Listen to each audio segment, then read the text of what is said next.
Well, good evening, everybody, and welcome. A little pre-event here. It's sort of a red carpet without a red carpet or a red background or anything really red.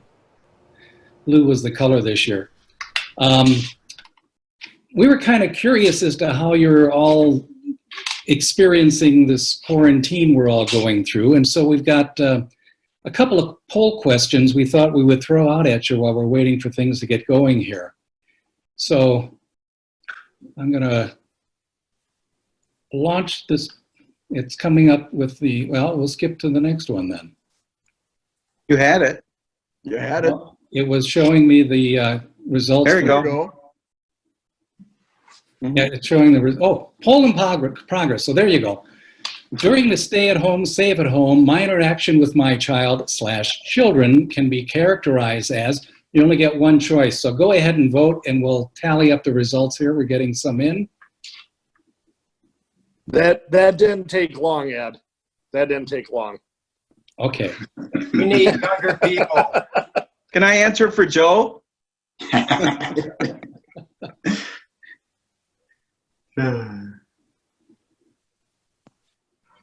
Hey, Kenny, I like your location there. Thank you, Ken. Appreciate it. Ken, have you voted yet? Yeah, I just voted. Okay. You can do it again. You know, this is like. Well,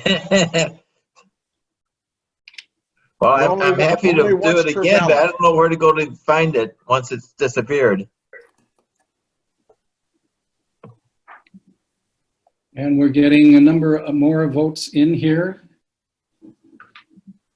We got, I think, 31 participants. Well, almost half have voted. I think we'll share these results. And they vote on Facebook? No, I think it's only on Zoom. But here are the results. Can you see those? Thank God I don't have any children at home. You know, I was reminded of a meme that passed by on Facebook recently that kind of goes along this line where somebody said, if you drive by the house and you see the kids are out, don't get upset about it. They're just on a field trip. Okay, moving along. We'll try another one here.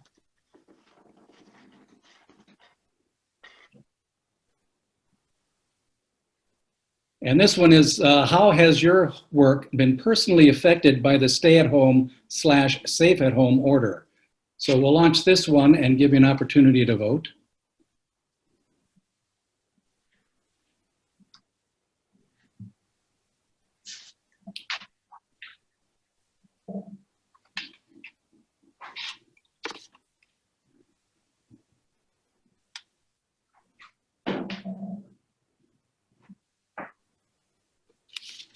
Hello, Dale Quigley.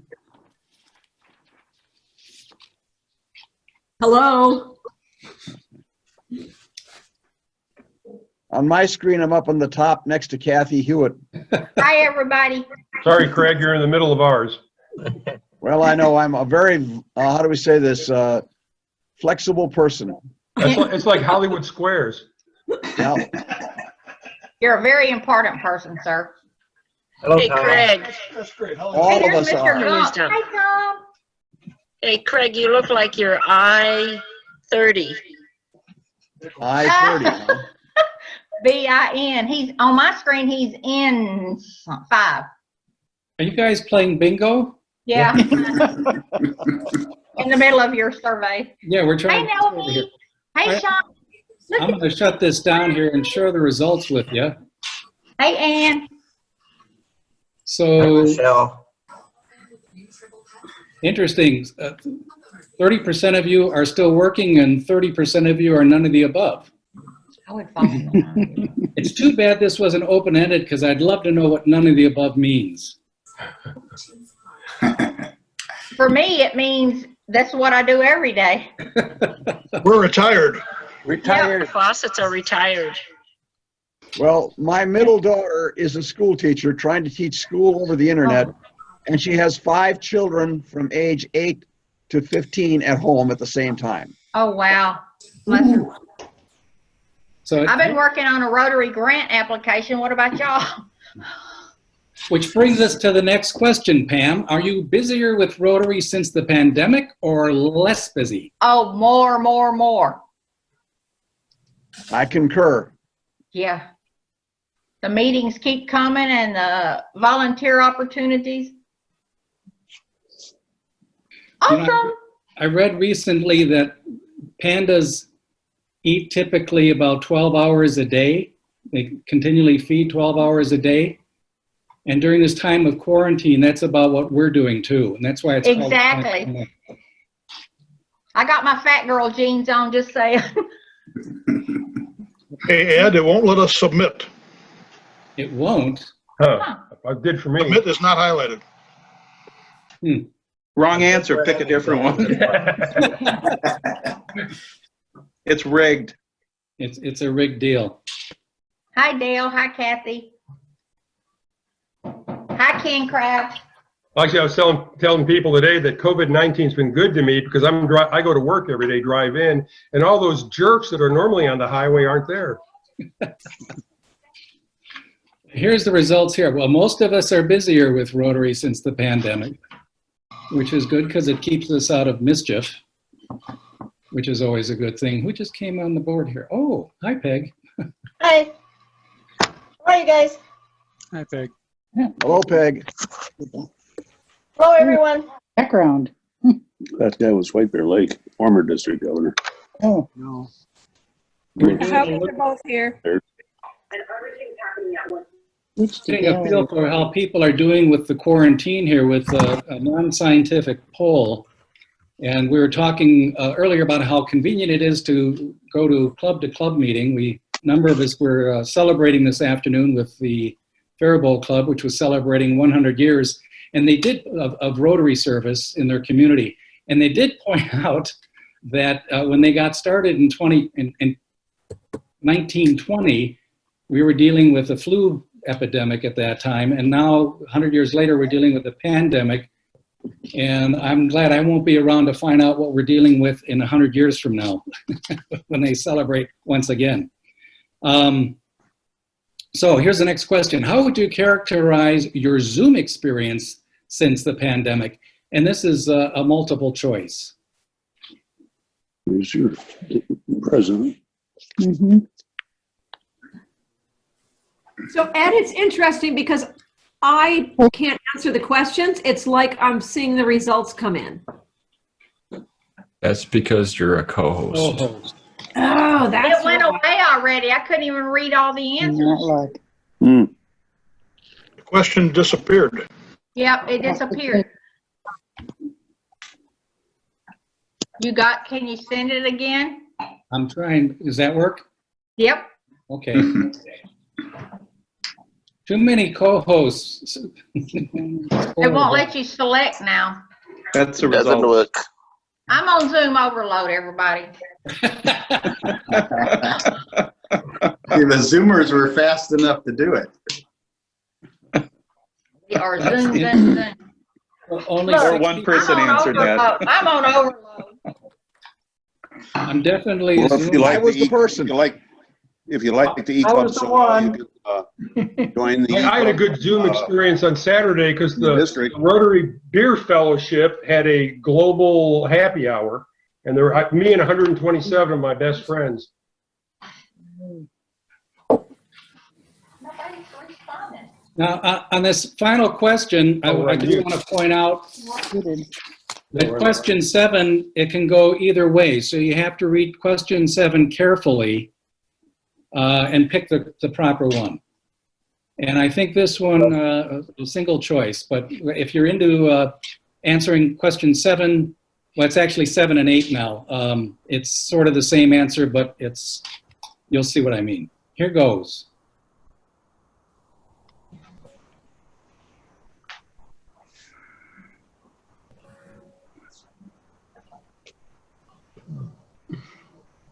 Why isn't all the above a selection? It's true. I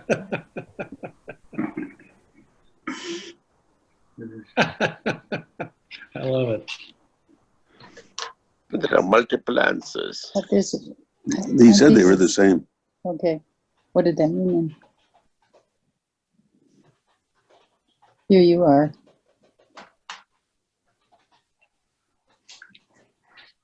Hi, Kyle.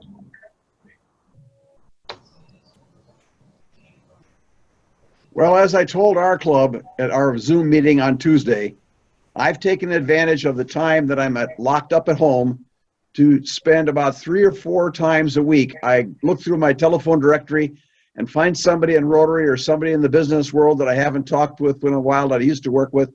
I give them a call to find out what's happening. So far, I've only had 2 of them dead on me. And here come the results. And there was a couple of people like me. I have on that number 8. I've connected with people I have not connected with in a while, and it has a frowny face. That was the idea. And rediscovering the liquor cabinet kind of takes me back to the first question we had about kids. And there was a neighbor of mine who said, I'm done with homeschooling. We're switching the kids to trade school. They're going to learn to be bartenders. On that, I think I'll turn it over to Paul, and we can get this road on the show, or show on the road, as it were. Too much liquor cabinet, Ed.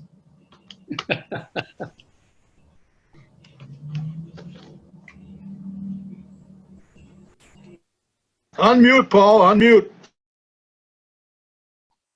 So Paul and Thank Lori, you. we're going to everybody when we Thank start. you for letting me know that. And my wife was letting me know from the other room. But thank you, everyone, for joining us tonight for the special night of connecting. I'm going to turn it over to Lori Hartman.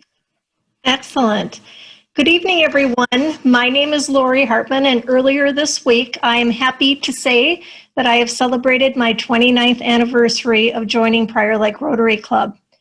I extend a hearty welcome to Rotary International General Secretary John Hewko, to Tiffany Ervin, one of our guest speakers for the evening and self-proclaimed Rotary Geek, fellow Rotarians from District 5960, along with other districts, and also guests.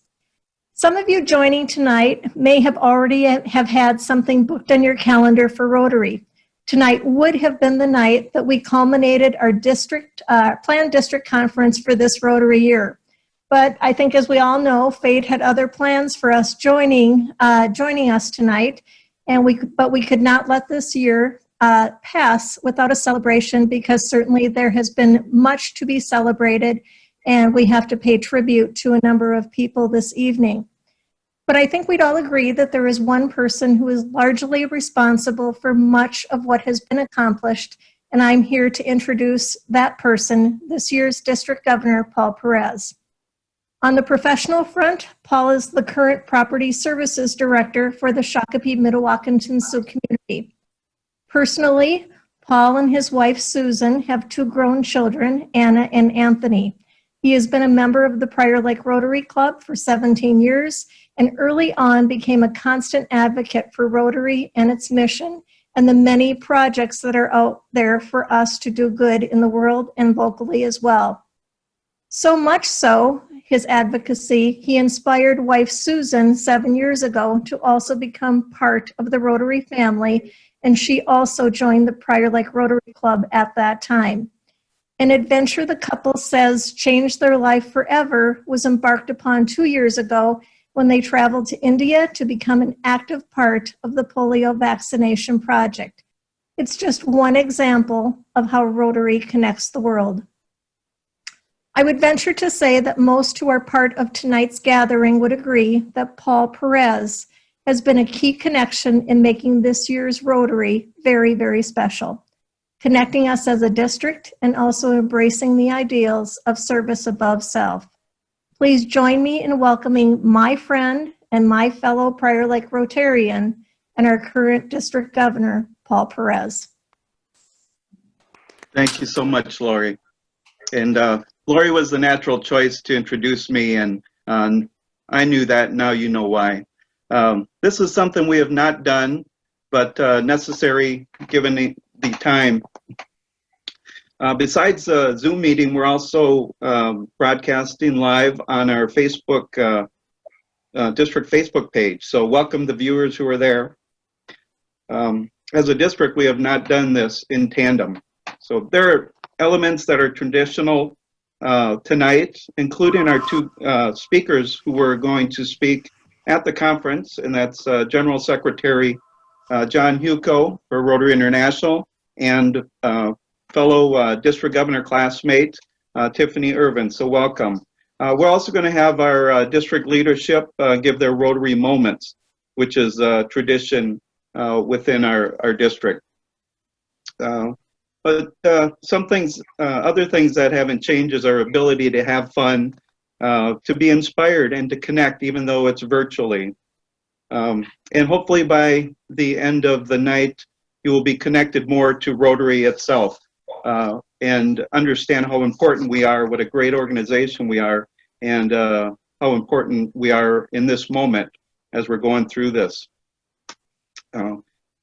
This change for our clubs, it kind of took us aback, and some of the clubs kind of stumbled and maybe fell, but I've been so proud of our clubs that have gotten up and they've been running and doing great things. They continue to connect and engage and have fun, and that's what we should be doing, whether we're dealing with this COVID or not. This has energized us.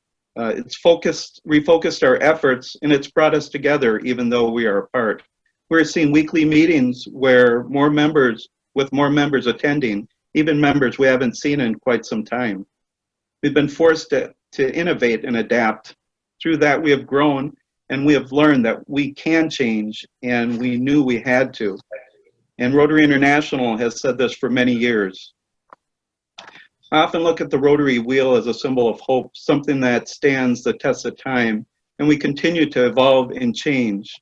However, some things never change, and that is our service to our community, our world, and each other. We are people of action, and we have continued to demonstrate that through all times, including now. So let's make sure people understand that. We know that there will be some fatigue from being on too many Zoom meetings, and we will continue to miss more and more of those personal interactions with each other. I personally miss all those hugs, so if you'll judge me for all the women here and some of the men, I'm going to do a virtual hug on the count of 3, okay? And do it with me. 1, 2, 3. Wow, didn't that feel good? With such an uncertain time and not knowing when we will be together, we need to stay engaged because together we are stronger. Rotary strong. I hope you enjoyed the polls at the beginning. Thanks to Joe Doles for putting that together and Ed Merrick for hosting. We have other special elements that we added, including virtual live entertainment. I asked my buddy Joe Stallman from North St. Paul Maplewood Oakdale Club to start the evening festivities with a song. Joe personally selected this song, and I thought it was perfect for the night. So welcome, enjoy, and have fun, and let's connect. Turn it over to you, Joe. All right.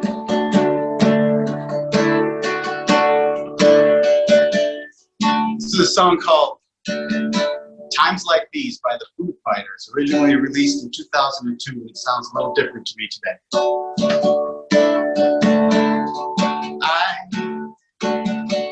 I'm a one-way motorway. I'm the one that drives away. Follows you back home.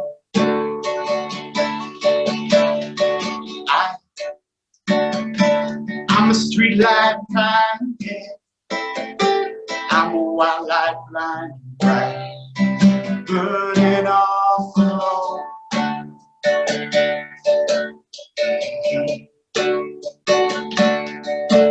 There's times like these we learn to live again. It's times like these we give and give again. It's times like these we learn to love again. It's times like these, time and time again.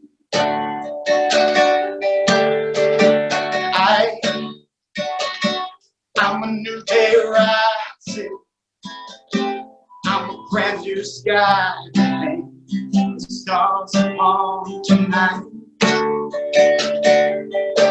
And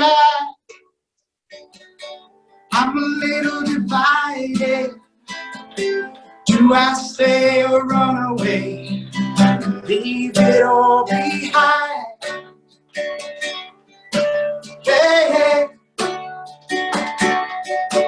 yeah, it's times like these you learn to live again. It's times like these you give and give again.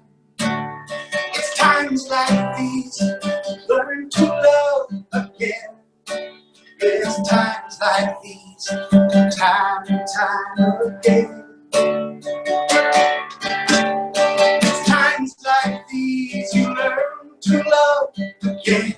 It's times like these you give and give again. Yeah, it's times like these you learn to live again. Yeah, it's times like these, time and time again.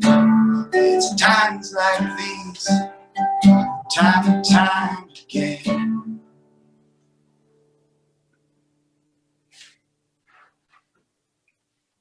Thanks, Joe. Awesome way to bring it. Way to start us off. Thank you. Stay tuned. We have another awesome performance coming up later. But next we have the first of our 2 Rotary moments. Traditionally, our incoming district governors or upcoming district governors give a Rotary moment. First up from Greater Mankato Rotary Club is Kenny Kloster. Thank you, Mr. DG. Certainly appreciate that. And that's kind of a tough act to follow there, Joe. Awesome job. I'm going to borrow my Rotary moment today, actually from my boys. Jill, my wife, and I are both Rotarians, have been for roughly 17 years. And when our boys were younger, so probably 15 years ago, we had an opportunity through our Greater Mankato Rotary Club to go to the local Salvation Army in Mankato and had the opportunity to serve a meal to the homeless gentleman there. And while we were doing that, serving was great, but it really hit home for both my boys when we finished up the serving, took some lasagna for ourselves, went and sat at a table and started to visit. And one of the gentlemen we ended up sitting with, we struck up a conversation, and he and I sat and visited for a while. We both grew up in rural communities in southwest Minnesota, and he was a little bit younger than I was, but found out I probably played high school football against his brother. And we sat, had a nice visit, chatted for quite some time, and the boys were very young at that point, and they didn't say a whole lot. But after we had left, our youngest son, Cameron, ended up going to school, it was maybe a week, 2 weeks later, and ended up writing a paper about that experience. And what really struck home at that moment, once we read his paper, was he said, Dad, he said, there's not much difference between you sitting there or us sitting there serving these gentlemen and the gentleman on the other side receiving the gift. And it really struck home for both boys, especially Cameron writing the paper. And at that point, it really struck home for my wife and I as well, learning that, these kids, they didn't say a whole lot, they didn't do a whole lot, but sitting and watching and understanding that all of us, there's very little difference between, falling on some hard times and, and not. So that's my Rotary moment for tonight. So just wanted to share that with you. I kind of stole that from the boys. But at this point, I'd like to turn it over to Heather Holmes. Heather?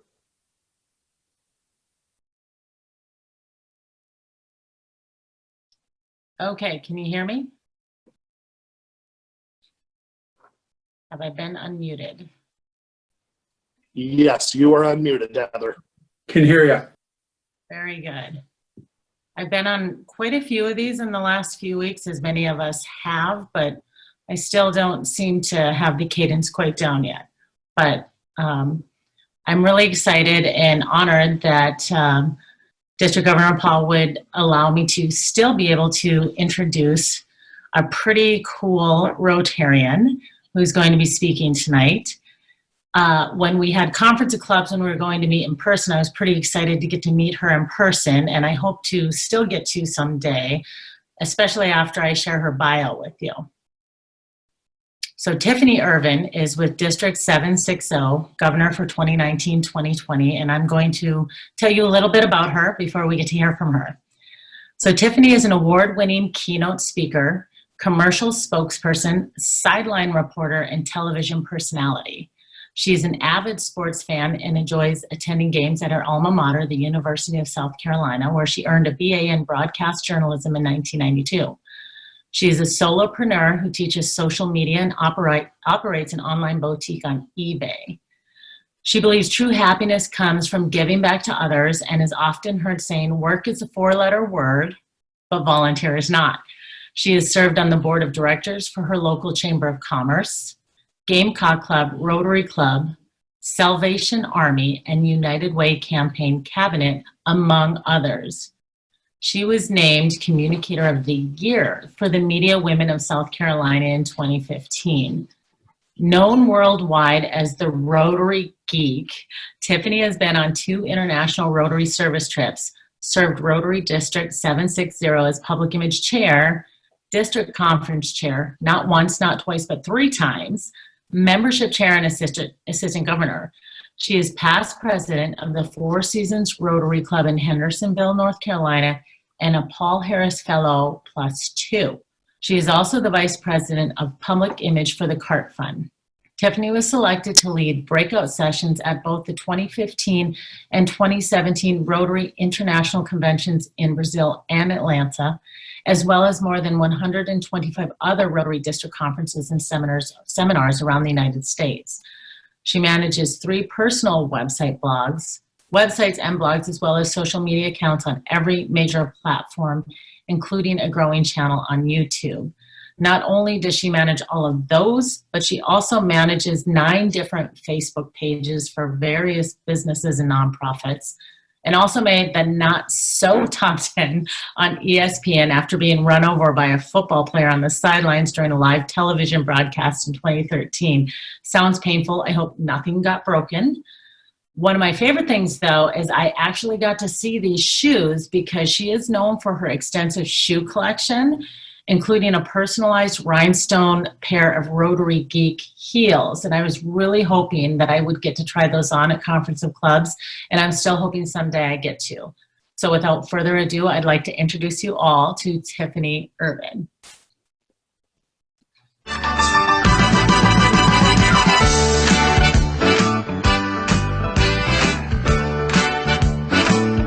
Carolina girl, best in the world. Carolina girl, you're so fine, girl, you're one of a kind. Sweet Carolina girl, Carolina girls. Awesome. Thank you, Heather. That was lovely. Thank you guys so much. And this is, it is bittersweet for both Paul and myself. My conference as district governor classmate would have been last weekend. And then I was really looking forward to being in Minnesota with you guys this weekend. I hear you guys have this mall, and I'm quite a shopper. So I was really looking forward to my first visit there. And I'm sorry that I'm not with you in person, but I do appreciate the opportunity to speak to you guys. And Heather, I'm not wearing the shoes tonight because I honestly, for the first time in my life, probably have not had on high heels in now 2 months, probably. But I did get dressed up for you guys. I want you to know that I wore my new Rotary dress that has our theme on there that I had made from a seamstress. but I have leggings and jeans on underneath because I was a little chilly. So I'm not going to stand up any higher than that. But I will show you guys, I do have the shoes right here. And I had a second pair made, Heather. These have the Connects the World theme on there as well. So aren't those special? So I had them custom made from a friend who is a designer in Charlotte, North Carolina. So you guys hit me up if you need his information. I'll be happy to share that. I want to say a special thank you first off to Paul and Susan and everyone in your district that has done such an amazing job of preparing for many years, I know, for this conference, and then for having me here. This is the shortest commute I've ever made to do a district conference.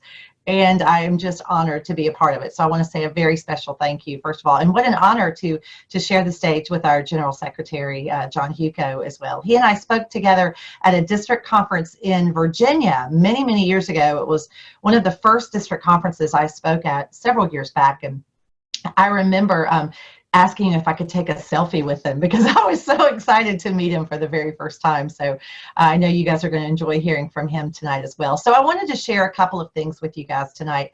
I think that, of course, I've gotten this nickname, the Rotary Geek, and I don't know if you know what that means, but the actual definition of geek is a person who has some enthusiasm for a topic of which they have some knowledge. And so I certainly do not begin to tout that I know everything about Rotary. I'm learning just like all of you guys are, but it is something that I'm enthusiastic about and that I love dearly. So I'm honored for someone to have first called me the Rotary Geek, and we are proud to be Rotary Geeks because it means that we believe in what Rotary offers to our communities and around the globe. So I thought that it would be fun for me to start with just sharing with you guys a little bit about myself.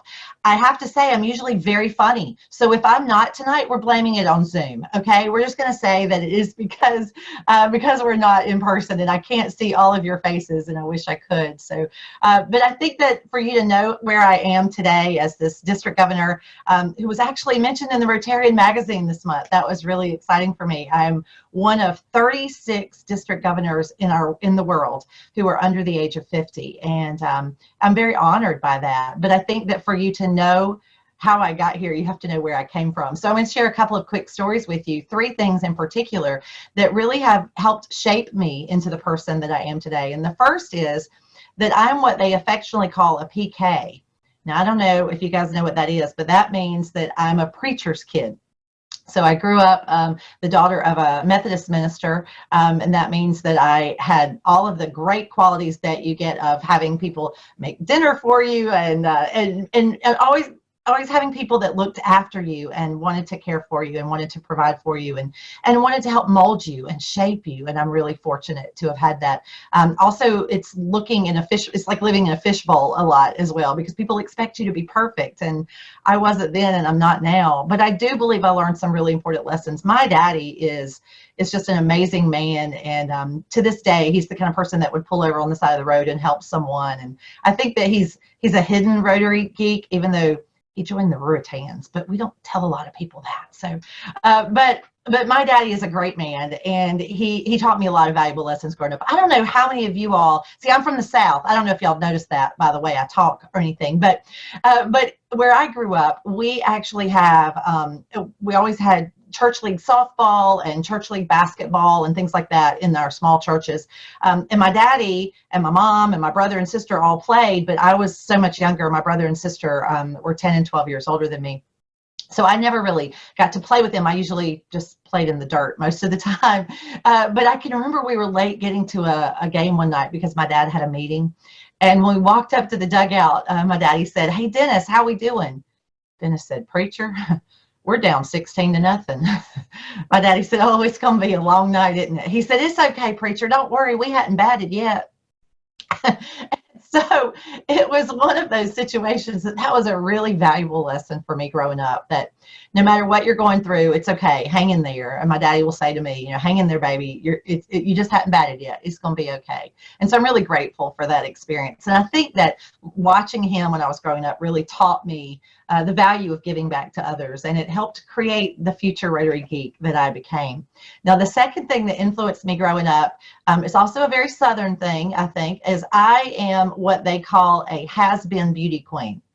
I competed in the Miss America organization many, many years ago. And here's a piece of trivia for you. I actually won talent in the Miss South Carolina pageant playing dueling banjos on the flute.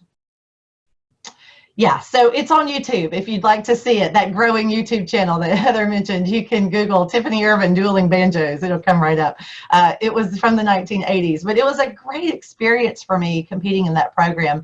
I believe that it taught me a lot of public speaking skills and a lot of self-confidence and how to walk in those 5-inch high heels.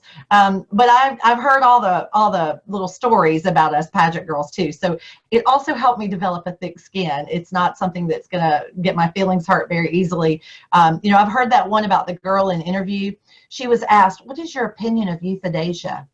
And she said, I believe they should have the same rights as youth in America. You know, so I've heard all those stories. You can't hurt my feelings. The reality is I earned enough college scholarship to pay for my college education. I got an opportunity to be a spokesperson for a nonprofit. And I met a lot of great folks. I learned public speaking skills and poise and posture that have benefited me for many, many years to come. So it was a great experience. I volunteered quite a bit. And I think I was destined to become this Rotary geek, and I didn't even know what Rotary was at the time. Now, the third thing that influenced me, Heather mentioned it briefly, I'm a huge sports fan. I went to the University of South Carolina. I love my Gamecocks.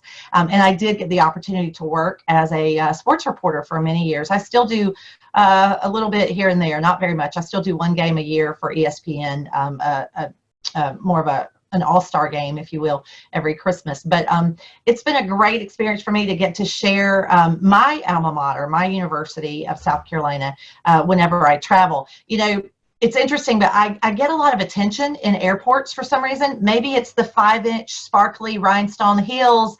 Maybe it's the flashy jewelry. I always say sequins are my Prozac. I have to have a lot of glitter and bling. Or maybe it's the fact that I also travel with Rotary Cocky.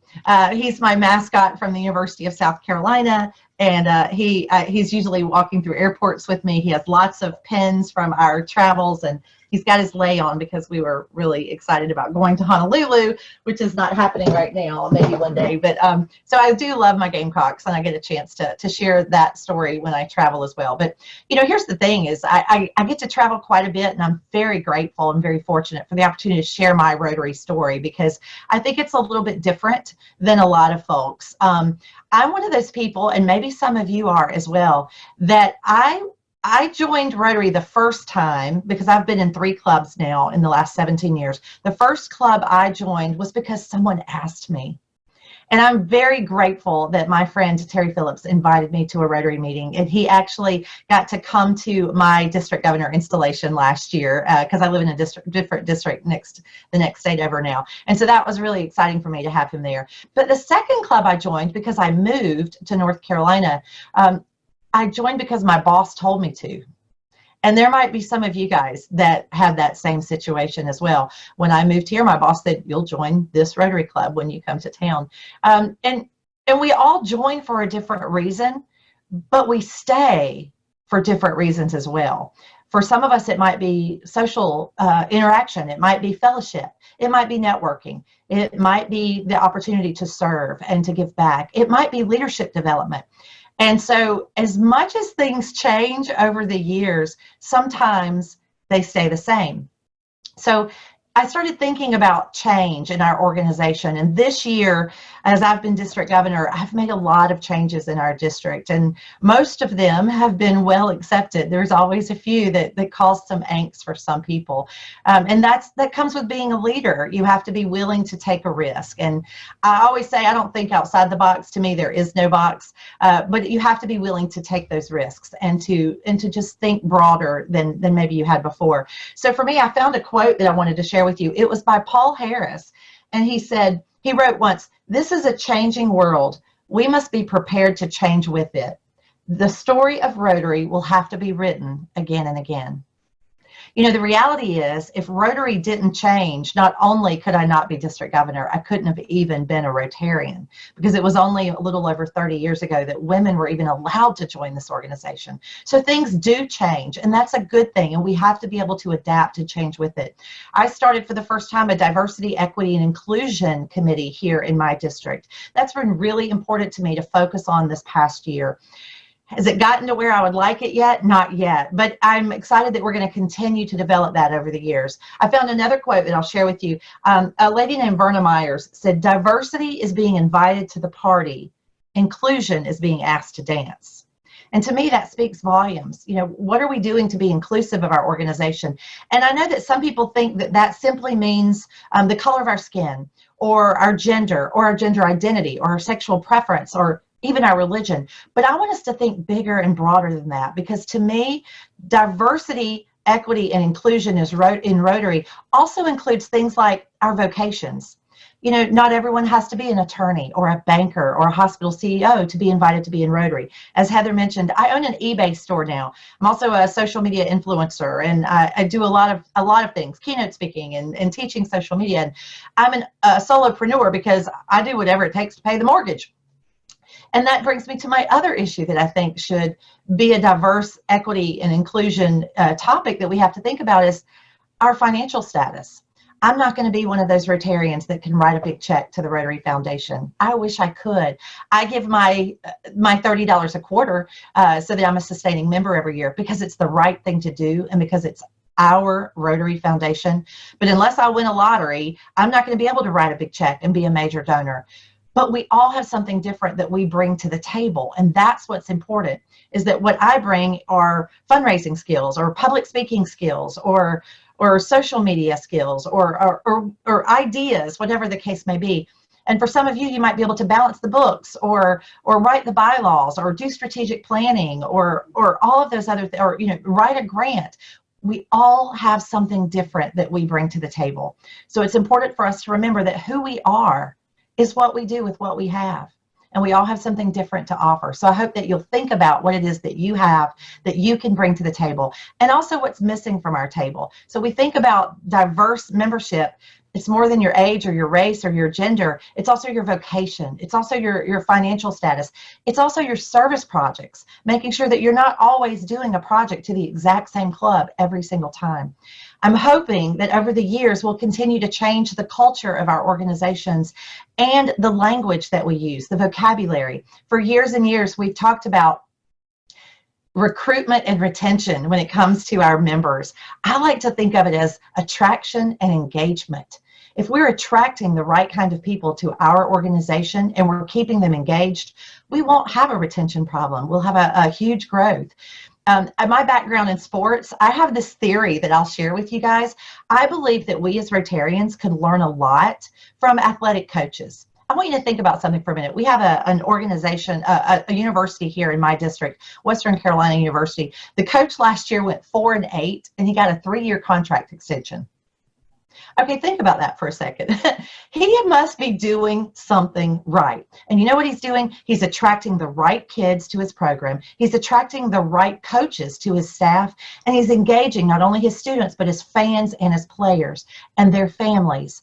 And he's building a culture of excellence at that university. Now, I'm not saying he's going to stick around forever, because if you don't start winning, obviously, he's going to have to move on at some point. But the culture that he's built there, it reminds me that that's the kind of culture that we need to be building in our clubs and in our districts and in our organization.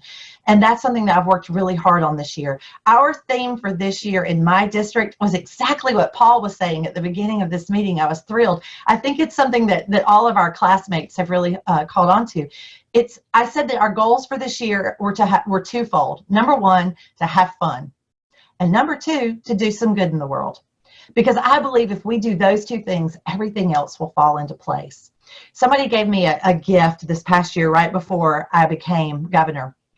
It's a book, and some of you who have been Rotarians for a very long time may remember this book. It's called Adventure in Service. It was first printed in 1948, but over the years it's been reprinted many times. So I bought this copy off of eBay because someone else gave me one that is on my wall that was from another year. But this book was printed the year I was born, 1970. And I thought it would be really cool to read this book and see just how much things have changed from the time I was born to the time I became governor, in addition to just the fact that I couldn't have been a Rotarian back there. And here's what I learned. As much as things change, sometimes they stay the same. I'm going to read two examples for you. One of them is that topic about diversity, equity, and inclusion. And in this book, it says a description of those early members of the first year further indicates the slant. Paul Harris said, they were friendly and congenial, and each represented a recognized and honorable vocation different from that of the others. They had been selected without regard to religious, racial, or political differences. The group included members of American, German, Swedish, and Irish ancestry, and representatives of the Protestant, Catholic, and Jewish faiths, all products of the American melting pot. Isn't that incredible? So as much as things have changed, sometimes they stay the same. And here's the other thing I learned about this book. You know, there's a big debate going on around the world as to whether or not our organization is a service organization. And for many years, that's truly what I believed it was. But now I understand that we are so much more than that. We are a membership organization. And one of the products that we provide is service. But another product we provide is leadership development, such as our new partnership with Toastmasters International, the opportunity to help people further their public speaking skills. We also offer networking as a product. We're a business organization of professionals, right? We also service and volunteer. All of those are products that we offer. So we're more than a service organization. And I know that's a huge debate with some people around the world. And so that's why I thought it was so interesting that I found this piece of this story in this book. It says the Rotarian himself gives immediate and concrete meaning to the words service above self, and he profits most who serves best. The compilers of dictionaries do not build the meaning of such mottos, nor do they dictate that Rotary should be known as a service club. These concepts are made meaningful by men of action. Their action defining their words. Now, you know, our motto now is we are people of action. Now, granted, it says men of action. We know this was written a long time ago. But what that says to me is that we've always been so much more than a service organization. We've always been people of action. And I just think it's important that we remember that we have an amazing opportunity to wear our pens every single day and be proud of what that pen means about you. It says that you're a person of high moral and ethical values, that you live, work, and breathe by the four-way test. It says that you're a person with a heart for service. It says that you're a business and civic and professional leader in your community. Why wouldn't you wear that pen every single day and be proud of it? You don't have to wear the 4-inch, 5-inch rhinestone heels. You can wear whatever works for you. That happens to be my stick, and it seems to work. It gets attention. It makes people ask questions, and I get the opportunity to share about Rotary everywhere I go. But I do wear my pen every single day because I'm proud of it. In my district this year, we have a theme called Southern Fried Rotary, and it's inspired by Southern style and Southern service. And I asked my members of my district to do certain things throughout the year to earn a Southern Fried Rotary pin. And I get the opportunity to serve as vice president of another organization that's partners with Rotary called the CART Fund, Coins for Alzheimer's Research Trust. And I know Paul is holding, I believe, what he has just purchased at my district conference last weekend. We would have given those Rotary jerseys away to every person who was in attendance. And we had the CART Fund logo on one side and the Rotary People of Action logo on the other arm. And it was sponsored by a member of my district.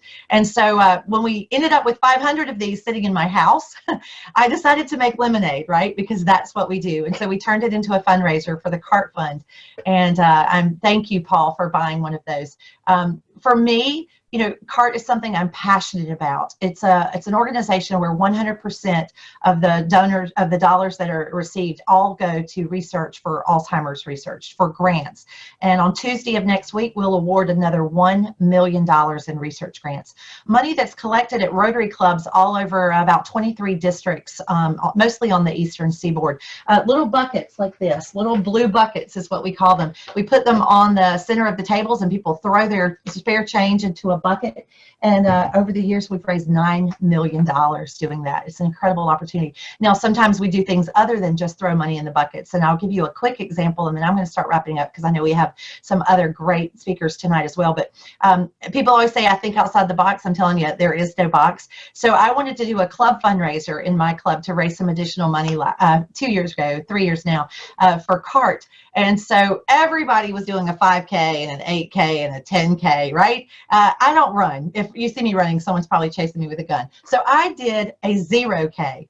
It's all the fun without the run. And we even printed up these great little 0.0 stickers that we gave away. And we're going to be, that one was canceled this year as well because of the virus, unfortunately. So we're going to be doing that online, virtually, sometime during the month of May. So if you haven't found me on social media, please do. I've got accounts on every social media account. I would love to connect with you and on Twitter and Instagram and Facebook and YouTube and all of those things.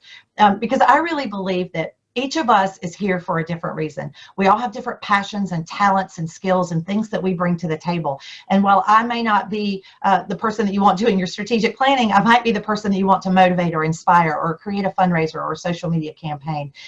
And we all have something different that we bring to the table. So my advice to you is to think about what it is that is your passion. I keep my pinky painted purple for Polio Plus all the time because I get to tell people what that means, that we, Rotarians, are going to eradicate that disease from the face of the planet, that we're 99.9% there. I get to tell people about the CART Fund, that we're going to find a cure for Alzheimer's.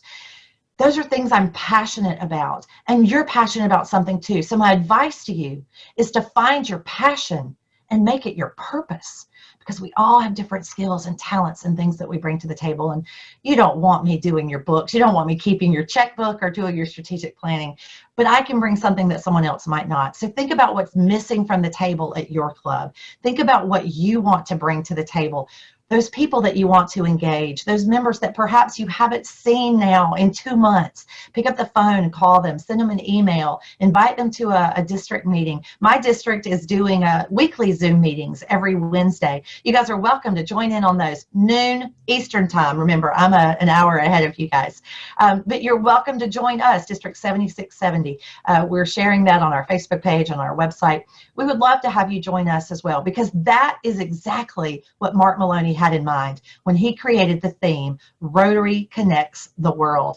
Who would have ever thought I'd be sitting in my office in North Carolina sharing my message of hope and inspiration with people in Minnesota and not be there in person with you? But that's exactly what Mark Maloney had in mind, and he didn't even know what was ahead of us. So I just encourage you to think about, that if you read our mission and our vision statement for our organization. People say to me all the time, we should have an elevator speech that we share, right? If people ask us, what is Rotary? I'm going to let you guys in on a secret. You don't need an elevator speech. You just need to learn our vision statement. It says, together, we see a world where people unite and take action to create lasting change across the globe, in our communities, and in ourselves. And that's what we do. We create lasting change. You have an opportunity to do that by sponsoring new members in your club, by raising funds for valuable community service projects, by getting involved at an international level, or maybe just by showing up every week and being that smiling face that someone needs to see. You never know what impact you're going to have on someone. And I thank you for that, because it's people like you that keep me going. I cried all weekend last weekend. I don't know how Paul's doing this weekend, but last weekend I cried all weekend. I was so devastated because I felt like I had worked for so many years for the opportunity to share such great speakers and programming with my Rotarians, because that's what they deserve. They've worked so hard this year. And we're not going to set records like we had hoped for most money ever to the Rotary Foundation or CART heart or polio. We're going to do the best we can, though. But you know what we are doing? We're chartering a new club this month in my district, and I'm very excited. A satellite club that is now becoming an online passport club. So you just never know what those options are. Remember, you don't have to think outside the box. There is no box. So just remember that whatever is your passion might not be someone else's, but invite those people that are different from you. Invite those people who have different passions and share your Rotary story. One of the best things I get to do as district governor is to meet people just like you here in my district and around the globe. But one of the best things I get to do as a Rotarian is invite someone else to join me. And so I hope that you will see it that way as well, because it's a remarkable opportunity that we have to change the world, to create lasting change. And I'm grateful for the opportunity to share my story, Paul and Susan and all of you guys who have worked so hard. Thank you for the opportunity to share my story, and I hope that you'll connect with me on Facebook. Thank you very much.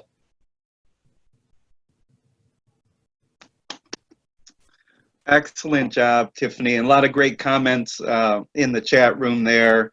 We had someone who wondered if being a jester was something they could provide to Rotary. So a lot of good ideas. And I have to give the assist. Actually, I just got the email and I saw it and I yelled over to Susan, have you gotten the mail? And so she ran and got this for me. So good timing on that. And I also got my Rotary Geek pin on. So awesome. Thank you for I love that. it. Thank you. Thank you. I'll put those Rotary Geek pins up for sale soon too, because I bought them in a large quantity to give away at the conference from one of the vendors, and so now they're also sitting in my house as well. They don't take up nearly as much space as 500 jerseys. Sure. And for everyone here, can you imagine what it would have been like to have Tiffany here for a day and a half in at our conference? It would have been amazing. But thank you for being here tonight and sharing that the great messages that you brought. We're going to move to a special presentation now. So I'm going to turn it over to past district governor and current district Rotary Foundation team lead, Kyle Haugen. Thanks, Paul. Good evening, everyone. It's my great pleasure this evening to recognize an important person on our district Rotary Foundation team with the Rotary Foundation Citation for Meritorious Service.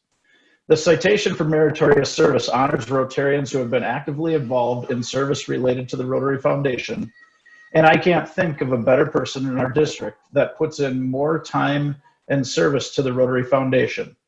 In fact, when the district governor team talked about potential honorees, this person was the first name out of everyone's mouth. I'd like to read an excerpt from our nomination of how this candidate demonstrated outstanding active service to the Rotary Foundation for more than 1 year. Margie Horning has been a strong force in our district's Rotary Foundation efforts for many years. Her most significant role has been as our district grants team leader since 2013, where she has overseen all grant activity from our clubs. Our grants team is built up of 12 to 15 mentors who work actively with clubs on their grants. Margie makes sure all mentors and clubs are moving their grants forward to completion while offering suggestions along the way. Not only is Margie a strong manager of this process, which includes running our grants meetings on a monthly basis, but she is able to share her passion about the good work of the Rotary Foundation, which makes other people more engaged. Besides being our grants team leader, she is a tireless advocate of the Rotary Foundation and promotes the importance of giving to the Rotary Foundation regularly. Our district wouldn't have the level of success it has with regards to grants and giving without the steady, kind, passionate leadership and mentorship Margie provides in all she does. Editorially, Margie's deservedness for this recognition has become even more apparent in the past few weeks as we've developed and implemented our district's COVID-19 disaster response initiatives. Margie's willingness and ability to help create the process and manage it along the way has been truly impressive to watch, especially considering we've been working on such a short timeline. She has coordinated mentors, tracked projects, answered questions, offered advice, and kept the initiative moving forward in an organized manner that we've simply come to expect from her.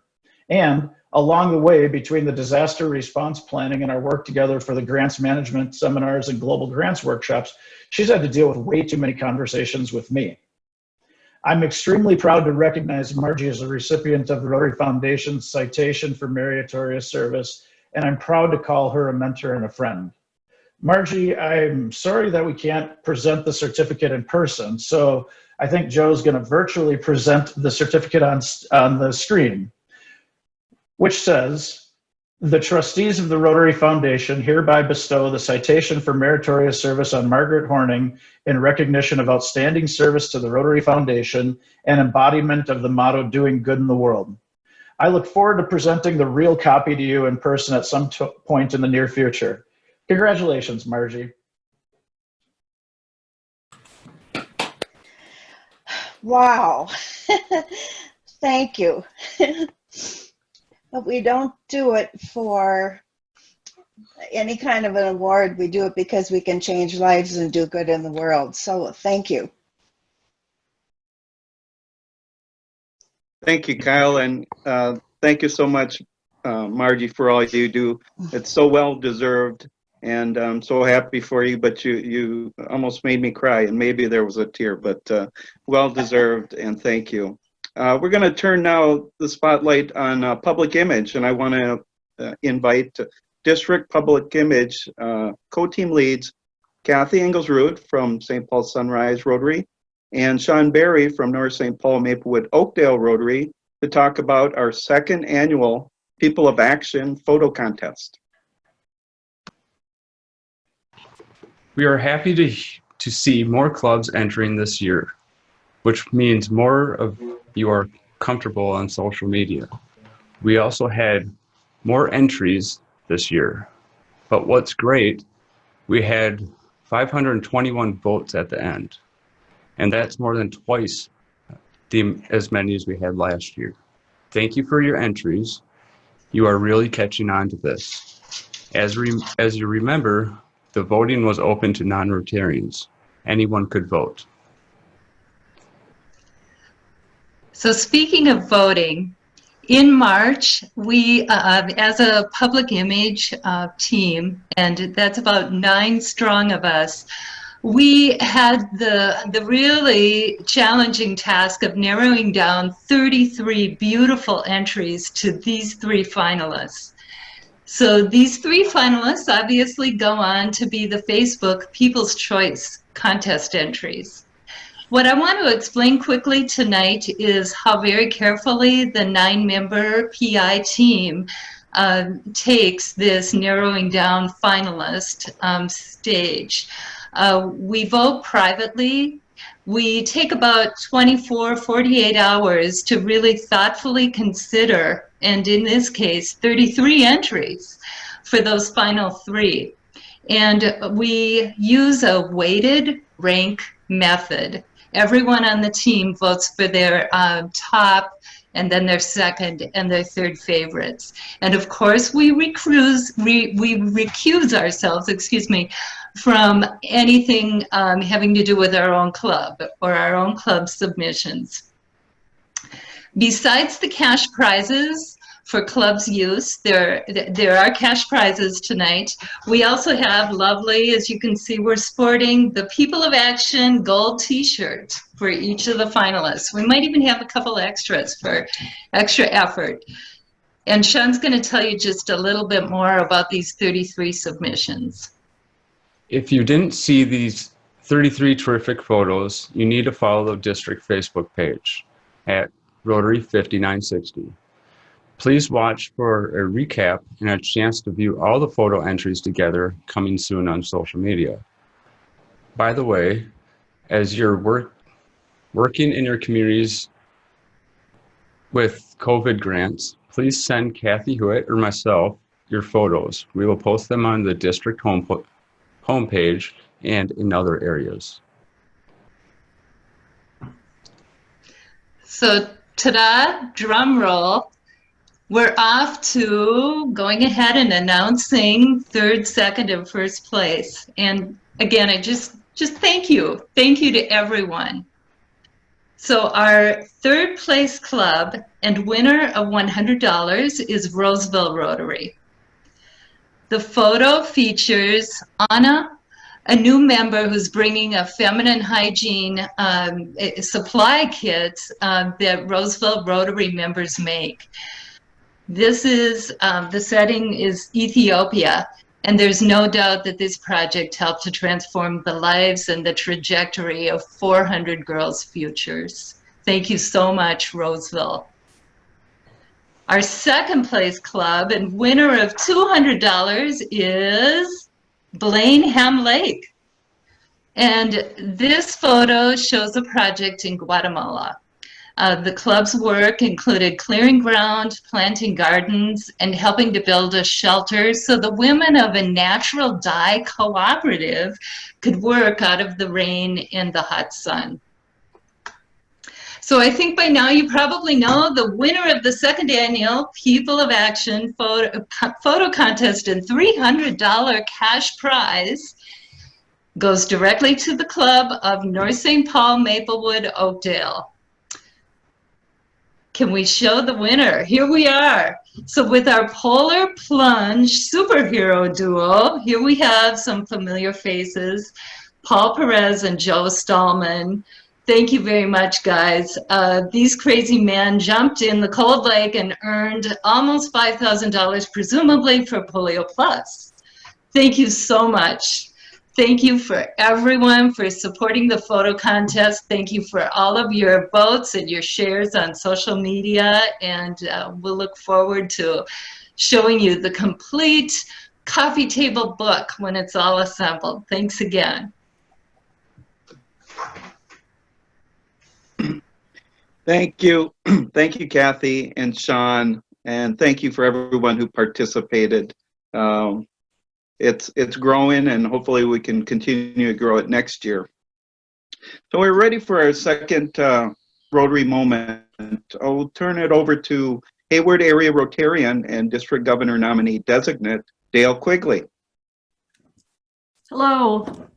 Thank you all for coming this evening. So when Paul asked me to come up with a Rotary moment, I have to admit I had a whole bunch of them in mind. But with the state of the world where it is today, this one really rose to the top. So in the winter of 2011, I went on my first Rotary international trip to India for a National Immunization Day. And it was amazing.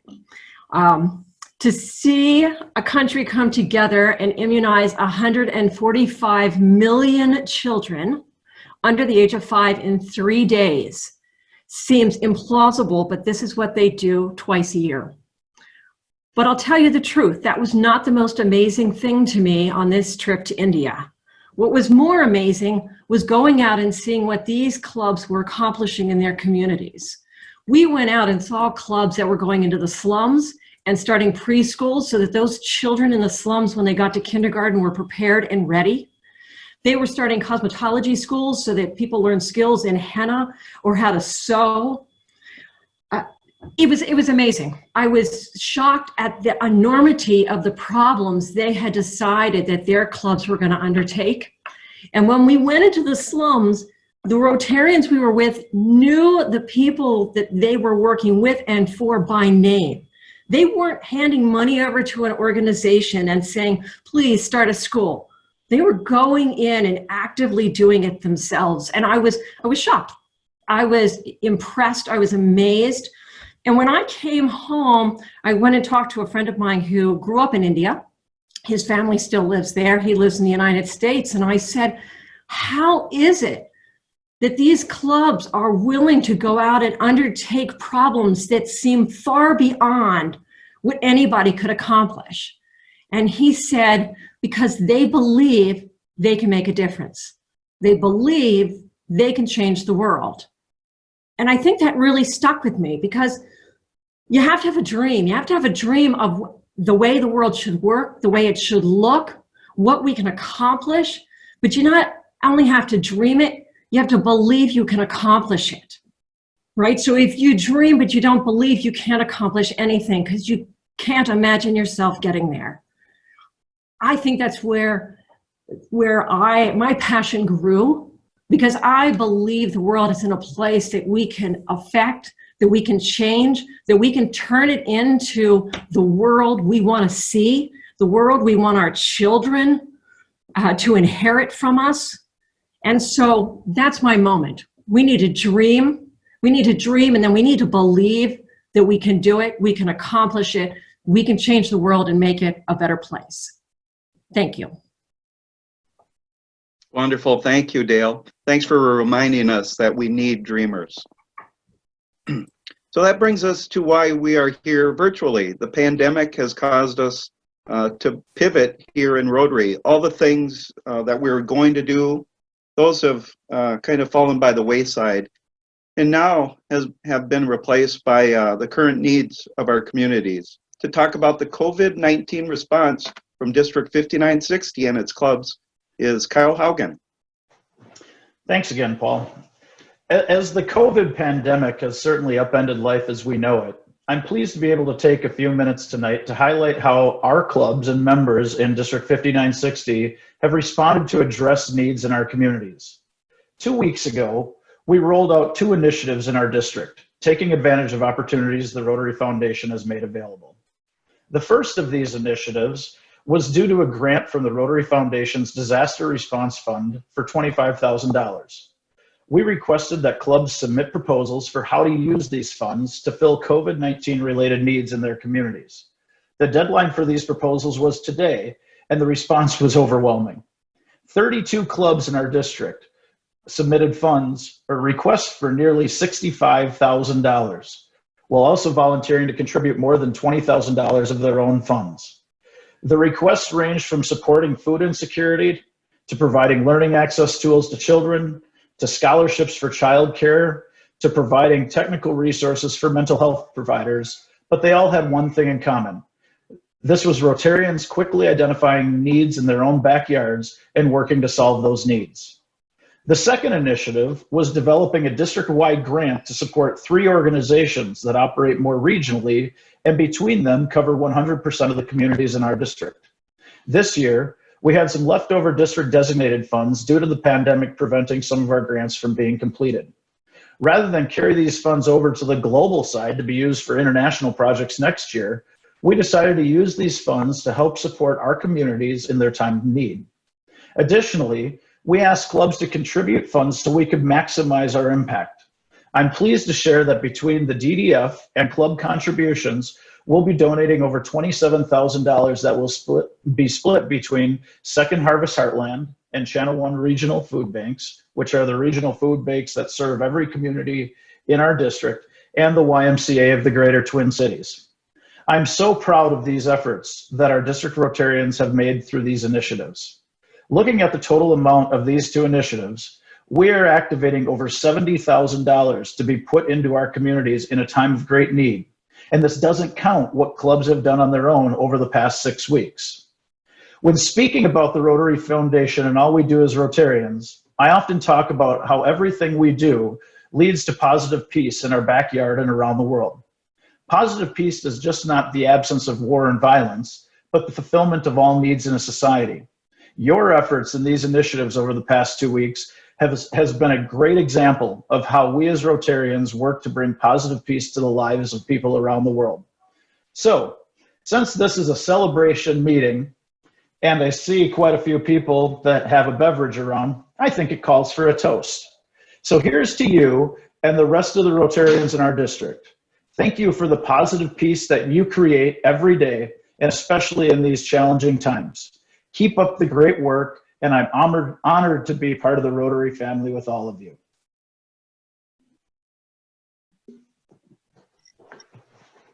Well, that's just amazing.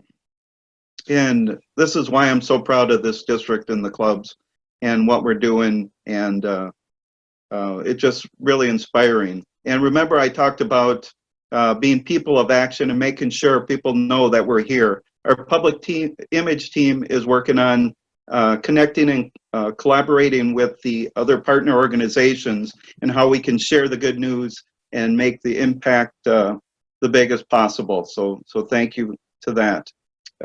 And Kyle thanked Margie Horning earlier for all she's done the past several weeks. But Kyle has been just as instrumental in bringing this all together. So thank you to you, Kyle. I appreciate all your efforts. So we're ready for our keynote speaker. So when I was planning my district conference of clubs, there was only one person on my list, really, and that was to to be the keynote speaker, and that was General Secretary and CEO John Hewko. And I don't even want to imagine what would have happened if he would have said no or he couldn't do it. But I first saw him in Portugal at the Rotary International Convention. I was blown away by his talk, and it made me proud to be a Rotarian. I appreciate his forward thinking and his passion, especially for eradicating polio. For the formal induction, I will turn it over to St. Paul Sunrise Rotarian and District Governor-elect Ed Merrick. Thank you, Paul. John Hewko is the General Secretary and Chief Executive Officer of the Rotary, Rotary International and the Rotary Foundation, as Paul mentioned. I'll give you a little bit about his background. From 2004 to 2009, Hewko was the Vice President for Operations and Compact Development for the Millennial Challenge Corporation, MCC. This is a U.S. government or agency which was established in 2004 to deliver foreign assistance to the world's poorest countries. Prior to joining MCC, Hewko was an international partner with a law firm, Baker & McKenzie, specializing in international corporate transactions in emerging markets. He helped establish the firm's Moscow office and was the managing partner of its offices in Kiev and Prague. While working in the Ukraine in the early 1990s, Hewko assisted with a working group that prepared the initial draft of the new Ukrainian post-Soviet constitution and was a charter member of the first Rotary Club in Kiev. Hewko has been a public policy scholar at the Woodrow Wilson International Center for Scholars, an adjunct professor of law at Georgetown University, and a visiting scholar at the Carnegie Endowment for International Peace. He holds a law degree from Harvard University, a master's in modern history from Oxford University, where he studied as a Marshall Scholar, and a bachelor's in government and Soviet studies from Hamilton College in New York. As General Secretary, Hewko leads a diverse staff of 800 at Rotary International's world headquarters in Evanston, Illinois, here in the US, as well as 7 international offices. Hewko is a Paul Harris Fellow, no surprise there, and he and his wife, Margarita, live in Evanston. Now, John will be happy to answer any questions you may have after his remarks, so enter those questions in the chat box. The last time I heard John speak was at the International Assembly, where he spoke. His entire speech was in Spanish. We had translators that night. We don't have them tonight, John, so I'm hoping this is in English. Join me, everyone, if you will, in giving General Secretary John Hewko a warm 5960 welcome.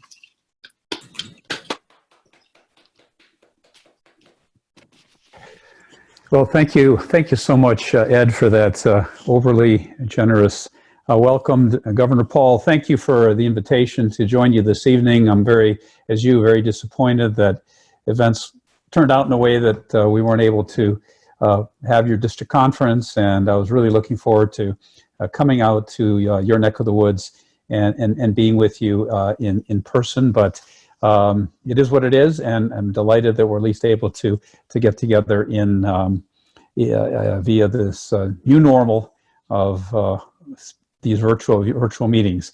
I'd like to first just really start by really thanking each and every one of you for all that, not only that you've been doing for Rotary, but all that you're continuing to do in these really difficult time. And just listening to the Rotary moments in this meeting, and the passion that you're exhibiting, and in hearing Kyle talk really about the impressive work that your district has done in such short order in addressing the COVID-19 issues. I mean, it really, Tiffany talked about the essence of Rotary and the importance of Rotary.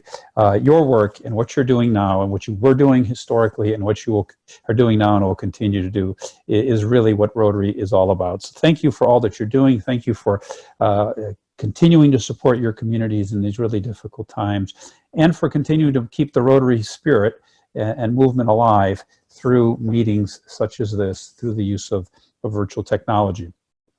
As Ed mentioned, I have the distinct honor of being, and privilege of being, your General Secretary. And one of my primary responsibilities is to oversee the Rotary professional staff We have about 750 employees worldwide at Rotary International and the Rotary Foundation, about 550 in Evanston, here in Chicago, which is where our world headquarters are, and then, as I've mentioned, 7 international offices around the globe. And so I thought perhaps I could start by just giving you a global view of where our organization currently stands, both operationally and financially, in light of this new reality that we're living through, and then update you on some of the key initiatives that we're undertaking in these new times, and then close with some thoughts on what this means for Rotary in the future.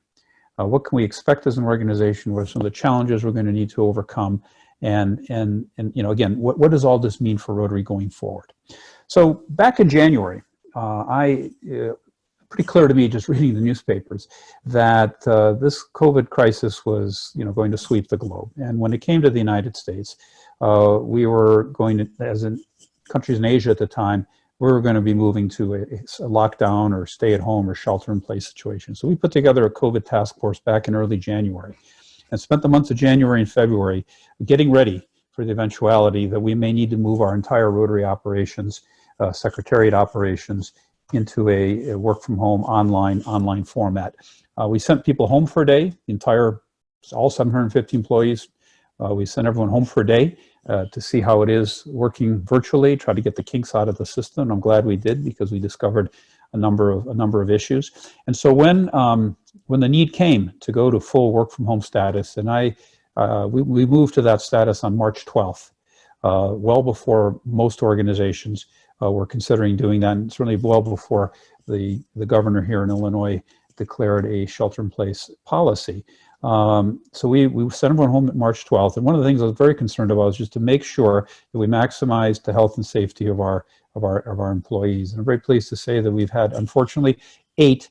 Not pleased to say we've had 8, but we've had 8 of our secretary colleagues who have tested positive, although all of them began having symptoms well after March 26th, which would have been that 14-day period after we went from work-from-home status. I'm very proud of the fact that we maximized our ability to protect our employees, but at the same time seamlessly transitioned to this new virtual reality that we're all facing. And so as I speak to you today, the Secretariat, which is of course maintained by your dues, is working at 100%. We continue to provide all the services that we used to provide. Obviously, those that required sort of physical things, we're not able, physically being at a place we're not able to do. But we have moved very expeditiously to this new environment, and I think we can all, as an organization, be proud of the fact that that this is went so smoothly and so efficiently. So, from an operational perspective, the organization is in great shape. As I said, we continue to support you, the Rotarians. We really haven't missed a beat. A lot of questions I get from when I participate in these events, and there's probably about 7 or 8 of these per day now that I'm participating in. One of the questions that always comes up is, what's this going to mean for our membership going forward? Obviously, we have this virtual reality that we're living in this new normal in terms of the not being able to venture out of our homes and things like that. But what is this going to mean to our long-term membership growth and trends? And so I like to manage by data and not by intuition or emotion or perception. And so I asked Tom Thorfinson, who's our Chief Strategy Officer, and he's one of your fellow Minnesotans he's from Eden Prairie.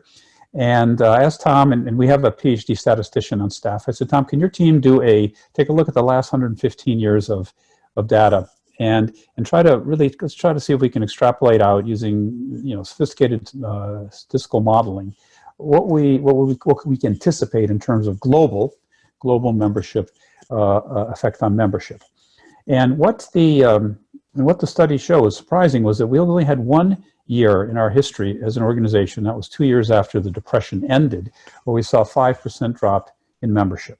In all the other great crises, pandemics, world wars, etc., the membership drops were maybe 1.5% a year. In 2008 and 2009, during the Great Recession, in each of those 2 years, we lost like 0.5% in membership. And so I think at least from a statistical perspective, it's again, we've had one 5% drop in our history, and all subsequent crises not even close to that. And a 5% drop represents maybe $4 million in lost revenues. And so we feel pretty confident, at least on a global level, if the past is any indication of what the future may hold, that we shouldn't see a marked decline in membership globally. Now, there may be variations among different regions and different places in the world. And so Rotary has historically managed our funds extremely well. We've maintained very healthy reserves. Rotary International has very healthy reserves that we could more than weather we can probably easily weather a 15 or 20% drop in membership. I don't think we'll ever get to that level. Certainly that's not what the modeling is indicated. So I'd just like to assure you that as an organization, globally, our financial standing is very strong. We have very healthy reserves, and we've also undertaken a pretty aggressive analysis, cost containment analysis, and put in place a pretty aggressive cost containment strategy in the event that we needed that, in the event that things were to develop in a way that we hadn't anticipated.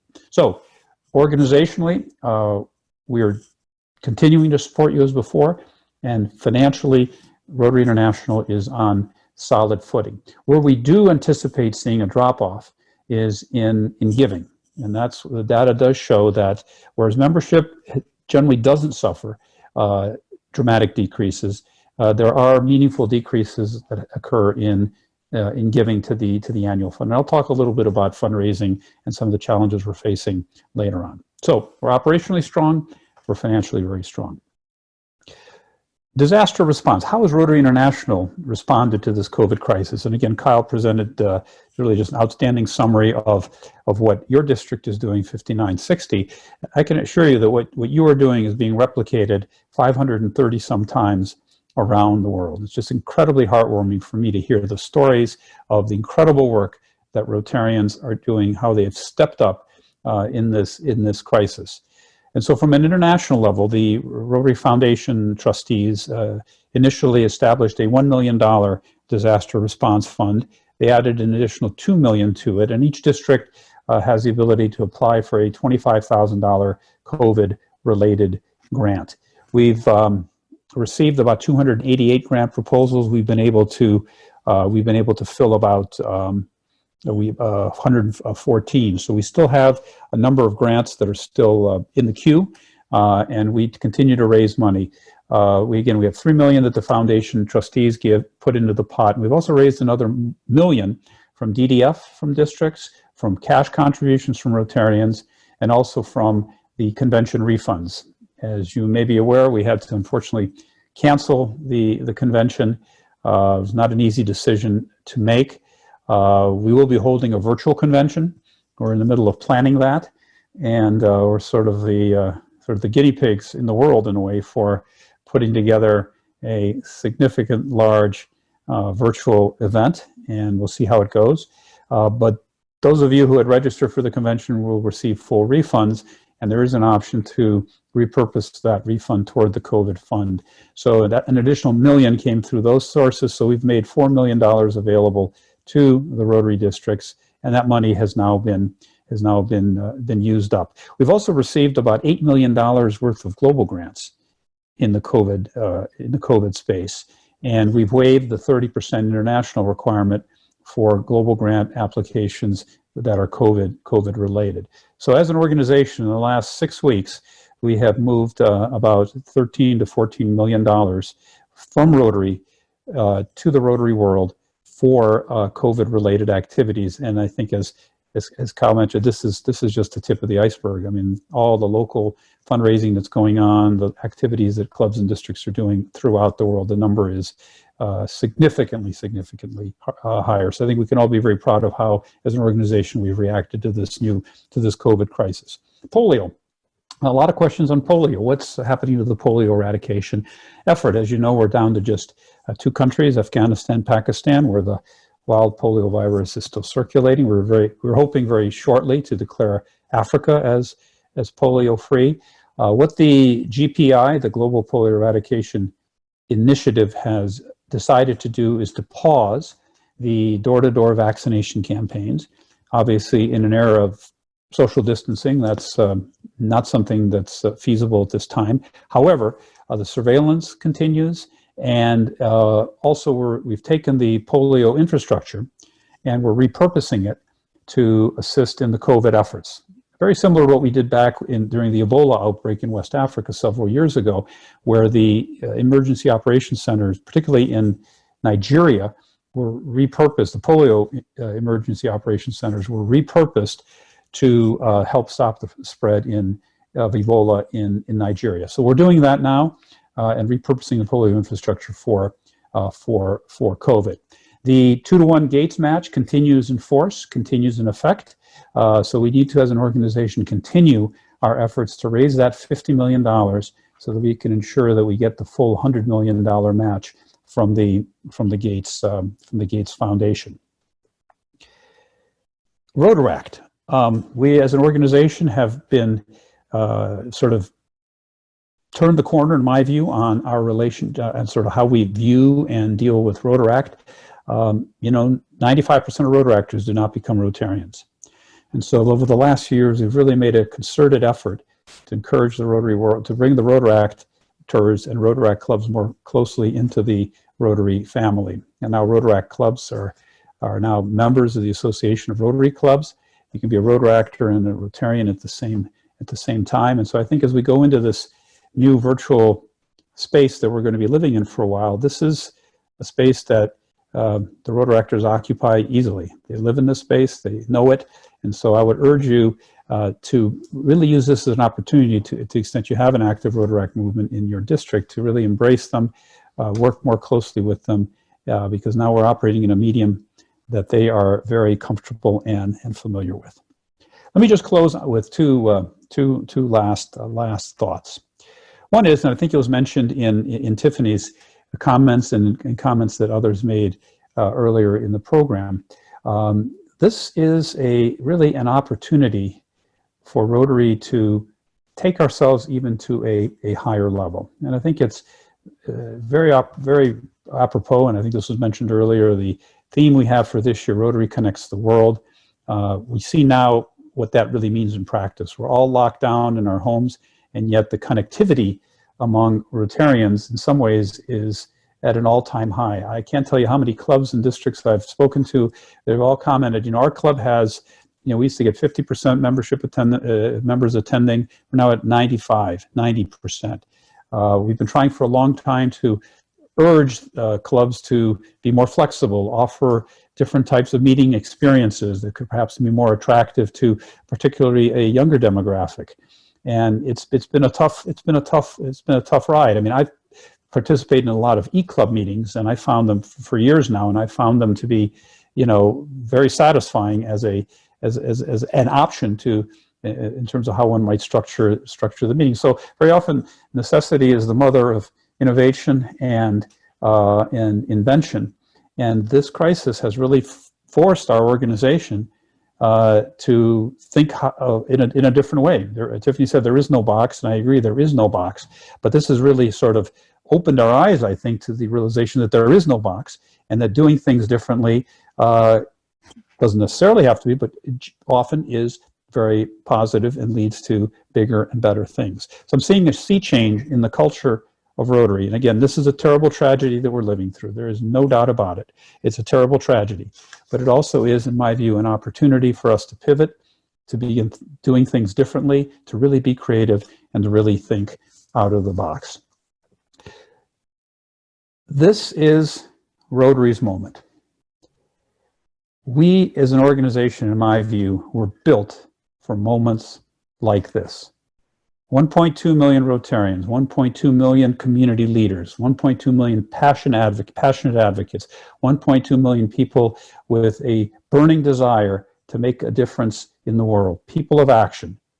This is our moment.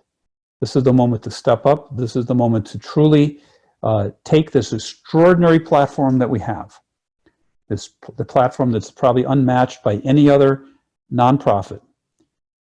I like to say there's not a politician in the world that doesn't have a Rotarian as a constituent. There's probably not a community in the world that doesn't have a Rotarian present as a leader doing good. And so this is really our moment. The world needs Rotary more than ever. And I think the work that you're doing in District 5960, the work that Tiffany is doing with her fellow Rotarians in her district is just a shining example of what we as an organization are capable of and what we as an organization are going to continue to do in terms of serving our communities and serving our families, serving our regions, serving our countries. Let me just close with sort of 5, if I could, calls to action to the Rotarians. And the first is that as we look at the historical data, we see that, and if one is concerned about to maintain our membership and to keep our organization strong, we find that generally people leave Rotary after in their second or third year of being a member of a Rotary Club. Once people get past that third year of being a Rotarian, for each year that they stay in Rotary, the probability of leaving drops dramatically. And so as we deal with these very difficult times, and as we try to keep our clubs vibrant and strong, I would urge that we particularly focus on those members who might be newer to Rotary, to make sure they're engaged and fully on board, because at least the data shows that, again, on a global level, that is the segment of our membership that tends to be most vulnerable to leaving our organization. The second, I think, challenge that we're going to face and call to action is, how do we continue to do our projects in the way that we've done them in a new virtual environment? And that's a challenge. And so, my request is, let's put our thinking caps on. Let's realize that there is no box, and let's try to, as a worldwide organization, 1.2 million, really think creatively about how we are going to continue doing our good work in this new reality. And we can be leaders in the world. We can set the stage. We can open those new avenues of doing good because of our creativity, our passion, and our extraordinary experience. Third, fundraising, same issue. Most of our fundraising activities, or many of them, are dependent on physical things: walkathons, biking, pancake days, $1 million dinners, getting together, face-to-face cultivation of donors. This is a new world, and everybody is going to be struggling to figure out how can we continue to raise money to do our good work in this new environment. And here again, we need to be creative. I was on a meeting with 300 Ukrainians from the Ukrainian district last week, and we sort of had a brainstorming session on fundraising. And there's one club that raised a boatload of money doing a virtual beer fest. They had people buying and selling virtual beers and bidding on them, and silent auctions over different kinds of virtual beers. I think at the end of the day, somebody actually got a case of beer delivered to their doorstep. But it worked in Ukraine, and it may or may not work in your part of the world. May not work in Minnesota. But again, we need to begin thinking very creatively. And then finally, the sky is not falling. We really, as an organization, I think are in good shape. And in fact, as I said, this could be a moment to pivot and to really take our great organization to an even higher level. So, Governor Paul, thank you again so much for having me. Thanks for the opportunity, and I hope to get out to Minnesota and to one of your events physically once all of this, once we get past this terrible pandemic. So thanks again, and I'm certainly happy to take any questions or comments or thoughts that you might have on what I said or on anything. Thanks again. John, this is Kyle. Thank you very much for your great remarks. And Paul has asked me to kind of moderate the Q&A, so you don't have to be looking around in the chat box to find them or anything like that. We'll start with an easy one. John Stillman, who is a past district governor, and I think you may know him from his time on the International Polio Plus Committee, wanted to know where you were, and then he assumed it was a backdrop on your screen. So we'll let you answer that one for John's sake real quickly. Yeah. John, how are you? Good to see you. And again, thank you, John, for all the great work you've done in our polio eradication efforts. No, I have a big, second home in Park City, Utah, and the weather here in Chicago has just been terrible, raining, overcast, and I just needed to have something that I love in my background. So it's just going to pretend I'm sitting on my balcony looking at the mountains in Park City, Utah. Well, just put a jacket on or something. There's a lot of snow on the ground. Couple polio related questions here that I think we can kind of add into one. Number one, how is current polio fundraising going this year? In fact, this is a John Stillman question. How is current polio fundraising going? Are we on track to meet our goal? And then David Fawcett, who David's wife Joan is a member of the Prior Lake Club here, and then he's a member of the Tucson Keno Club in Tucson. So he's wondering about you coming back to the Tour de Tucson next year for polio. So. Yeah, thank you for those questions. No, we're actually fundraising is ahead of where we were last year in general, and I think the polio is as well. However, that's all, what we don't yet, it's too early to know what the real effect is going to be going forward. Again, I suspect if we look at historical trends, next year will be a challenging year for fundraising. No question about it. And I think that's where we need to come up with that creativity, that energy, and that passion to make sure that, not just for polio, but for all the other things that we're raising money for, that we continue to do that, because the world's problems don't end, and the need for our work continues unabated. In terms of El Tour, it'll be, if it's held and it's safe to travel, I'll be there. I've been there for 8 straight years. We've raised about $50 million for polio through that ride. It's a great event. In fact, those of you who are cyclists or even not cyclists, please come and join us. It's about 9,000 riders participate in El Tour. We get anywhere from 100 to 200 Rotarians who come every year from around the world to bike together. And it's been a great event. Beautiful weather, of course, in Tucson in November. It's perfect. And it's a great way to get some exercise and raise money for polio. Thanks, John. Ed Merrick, next year's district governor, asked if you could share a little bit about the new volunteer initiative, Volunteer Surge. Yeah, that's a new initiative that's sort of sprung up out of California, and the idea there is to try to really get Rotary clubs engaged in trying to cultivate leaders for volunteerism and making a difference in this very difficult time. I don't have the latest details on it. We just had the last 2 weeks have been board and trustee meetings, and so I don't have the latest on that. But it's some really passionate Rotarians out of California that have been kind of spearheading that effort, and it seems to be catching fire. Great. Ann Frisch, who is our district's kind of peace champion, asked a fairly detailed question here. She said, thank you for everything you and others are doing at Rotary International to help Rotary recover from the COVID-19 crisis. Most of us around the world are having a first-time realization that terrible things can happen and affect the whole world.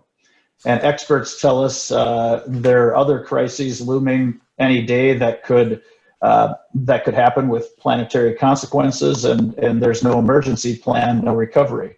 Rotarians around the world could perish or suffer radiation or famine. What capacity does Rotary have to save itself? As I said, I'm very optimistic. I think, yes, we're difficult times. This pandemic, who knows how it's going to end now. I was just watching on the news today, they're saying it could be circulating for another 2 years. A lot of it's a question of how quickly the vaccine can come up, how quickly we can come up with medications that cure you when you get this disease. So there's no, one can't sugarcoat the difficulty, both economic and physical, mental health that the world's going to go through. But I am very optimistic about Rotary, and Rotary is going to save itself by doing what it does best, and that is making a difference, stepping up, and filling the void where government can't act in these sorts of situations. That's how we're going to make our mark, continue to make our mark, and how we're going to have an impact on what's going on. In terms of our own organizationally, membership-wise, etc., I think this is an opportunity for us to begin thinking differently, create new ways of interacting, attract new potential members through this new way that we have to act. One thing I also forgot to mention is we do have clubs that are, their activities are booming.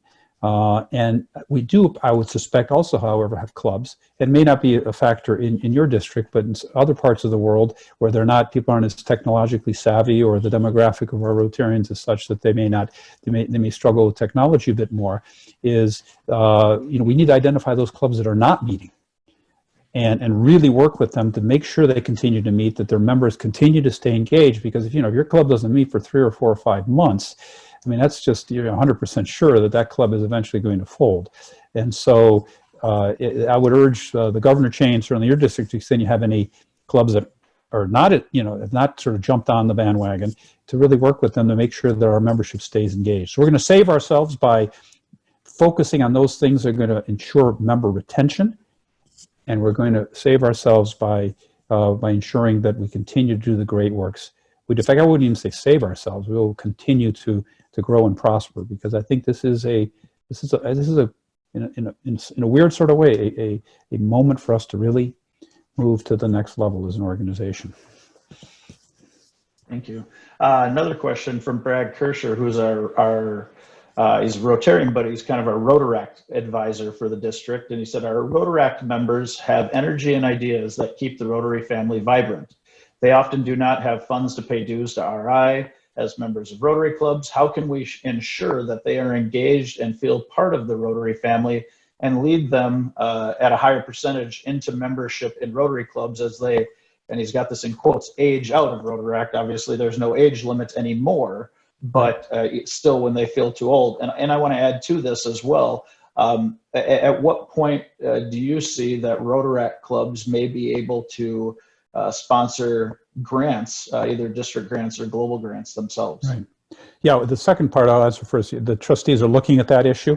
There's obviously a financial implication to that, but that is something that is being considered as part of the broader initiative that we have now to more closely integrate Rotaractors with Rotary, and also to help facilitate that glide path from Rotaract to Rotary. Rotary at the end of the day begins and ends at the club level. And so I would suggest that, this is the opportunity to truly engage with your Rotaractors on several levels. One, they are going to have enormous creativity on how to utilize the current technologies and space for fundraising, for projects, for keeping people engaged, for creating interesting events online. They are, and I would start by urging you to really work closely with them and reach out to them as partners on those aspects. And because it's now so easy to connect and it doesn't cost anything, invite them to these meetings. They treat them as if they were Rotarians. Get them involved in these meetings. It costs nothing. We have 91 people on right now. I think it was 100 some when we first started. Fantastic. And really let's sort of walk the walk and treat them as not a program of Rotary, but as equal participants in our great organization. The country of Uganda has done this tremendously well. They get tremendous conversion rates from Rotaractors becoming Rotarians, because any Rotaractor can attend any Rotary Club meeting. They're welcome. They're expected to come. And Rotarians also go to Rotaract Club meetings. Every project, almost every project has an obligatory Rotaract participation in it, because when they found that when Rotaractors and Rotarians are working together on projects, that bridges the generational gap and makes that and facilitates that transition to a Rotary Club much easier further down the line. Now, they tend to have a lot of community-based Rotaract clubs, not university. That makes it a little easier.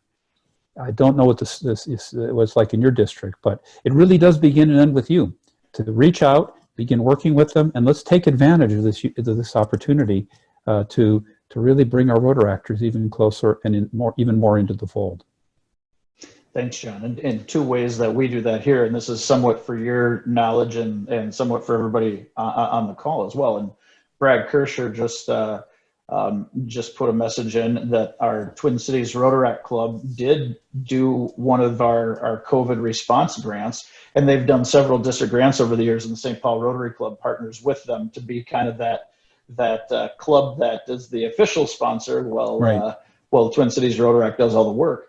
And one thing that's been important to our District Governor Paul this year is getting more feedback from Rotaractors. And as we send out to everybody that cares about the technical stuff, as we send out bylaw changes to our district bylaws, one of the proposed bylaws is adding a Rotaractor to our board of directors at the district level. So we have that input from that end as well.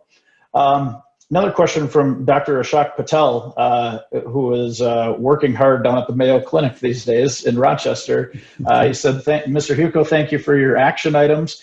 How do you technically get a virtual convention to potentially host 1.2 million members? I think Ashok is asking about the technical side of that, because I know he likes his computers and he's working hard in telemedicine to Uganda and everything like that. Well, you know, there's 30 people working full time right now at the Secretary trying to figure all this out. I mean, it's not going to be easy. I tell you, the meetings, I'll tell you what our biggest issue is interpretation. You know, we work officially in 9 languages. And so when we had there's no perfect platform that allows for a simultaneous interpretation in more than 2 languages. Zoom, for example, you can work with English and let's say Spanish, and you can do that simultaneously. Once you add more than one additional, once you move to 3 or more languages, Zoom doesn't work. You have this relay issue, or you can't do it simultaneously. Also, Zoom doesn't allow you to tape in each of the sessions in each of the languages. You can only tape what's actually on the floor, what's being spoken. On the other hand, there's a software called Hewko, which is very good on the simultaneous interpretation piece, but doesn't have the bandwidth. Once you get more than 30 or 40 people on it, it begins breaking down. And so the challenge we're going to face is how do we make it interactive in a way and find the technology to support it. So I think the breakout sessions, to the extent we do breakout sessions, they'll be pretty straightforward in that sense, is we can have a sort of format such as this one, and again, the interpretation piece becomes the challenge there. The plenary sessions, I suspect, will be more of a one-way type of, and that's easy to do because you can most platforms will allow you to work in multiple languages as long as it's not as long as it's being concurrently done and it's not the simultaneous stuff. So there's a lot of challenge. We'll see. You know, I mean, Wayne Gretzky, right? I think he said you miss 100% of the shots you don't take. Let's take it. I mean, what do we have to lose, right? And we're going to be the world's guinea pigs, I suspect, on this sort of thing. And we did have a meeting actually with the heads of the call the other day with the heads of Lions, Kiwanis, and Optimus. And they're all facing the same challenges. We were way ahead of the curve in terms of we canceled our convention earlier. We were able to move, I think, much more seamlessly to work from home status than they appeared to have had a few more challenges. And they're all sort of struggling with the same issue. How do they hold their conventions? They've all canceled them by now in this virtual space. So, Doctor, I don't have the answer right now, but we will have an answer, and we'll see how it goes. If anyone has any suggestions or is aware of any phenomenal technologies that allow you to host something with 40,000 people, please feel free to let us know. This is Dr. Patel. I just want to know how impressed I am, and I would be happy to work with our Mayo leaderships and IT to understand and see what we can support. I also am from Edmonton, Alberta, and Wayne Gretzky also said in order to score a goal, you need to not only know where the people are at and the puck is at, but where it's going to be. Exactly. So he had a great skill, just like you've nicely articulated, on anticipation and strategic thinking, long range. Right. No, it's absolutely smart guy, Wayne Gretzky, in addition to being a great hockey player. And I think the first thing that you need to do for anybody attending the conference is to send a picture with Waikiki in the background, so everybody can have that as a background on their screens, of course. I think we're going to do two more. Great idea. Yeah, why not? Two more questions here, and then we'll be done. Where you're obviously the Chief Operating Officer of Rotary International, do you think the lessons learned from this current COVID pandemic could permanently shift the way employees utilize not only office space, but their locations, time, etc.? Absolutely. We've already begun thinking of, okay, we've already put together a 70-page back to work document in terms of how are we going to move, say in Evanston, 550 people back. You got real practical issues like elevators. Right now in the city of Chicago, you can't have more than 2 people in an elevator at a time. So how, we have offices on 18, 17, 16, 15, 14th floors, and I think 12 as well. So people aren't going to walk 18 floors of stairs to get up to their offices. So yes, I think it will change dramatically the way people are going to work. I'm kind of old school, and I was always like, this work from home stuff. I was never kind of into it. We do have a number of folks that work from home or appropriate, but I was always very skeptical about it. Less so now because I see that we actually can operate effectively. So let's say, for argument's sake, 20% of our staff can easily work from home and not miss a beat. Well, then that opens up a lot of floor space for us, either then to lease it out, because we own our building in Evanston and we use half of it and we lease the other half out. We can lease that out, or if floor spaces are going to change. I saw an article in the Washington Post the other day that was talking about how open office spaces are dead. They're all talking about putting barriers now to keep stuff from moving and this and that. So and more spacing between people, so they're not like sitting on top of each other. So all these things we're going to have to deal with and we're going to have to confront. And yes, the short answer is I suspect that certainly the work from home piece will be much more prevalent, because people will see that it can be done. You then wind up having less commuting time, less gasoline being burned, less commuting. I think there'll be a positive ripple effect on the environmental side, et cetera. But how it ultimately will shake out, we'll see. But it will be different. Sure, thank you. Okay, one last question regarding diversity and membership. I think a lot of the clubs here in the Twin Cities and our whole district area struggle with that diversity part of things. And obviously you're traveling around the United States and around the world on a pretty regular basis. What are some of the best practices very quickly that you've seen that you can think of off the top of your head may work for our clubs to be able to better attract more diversity in their clubs and more fully represent their communities at large? Well, I think the first thing you need to do is take a look at your product. What is the product that we're offering? And what is the demographic or the groups that we're trying to attract? And then, fashion that product to make it attractive to them. In some ways, we are selling a product, and the product is the club experience, and you pay for that club experience through your time and your money. And we're finding that in certain parts of the world, particularly North America, the UK, Australia, New Zealand, Canada, people are either not buying our product, or when they buy it, it's not what it was cracked up to be. So we had 150,000 people join Rotary last year. We had 150,000 people leave Rotary. If current membership trends in North America continue, North American Rotarians for the first time in Rotary history are less than 30% of our worldwide membership. We started at 100 by definition, right? Back in Chicago in 1905, 100%. We're now down to less than 30% of Rotarians worldwide are North Americans. And if the current trends continue, it's going to be down to 15% within the next 10 years.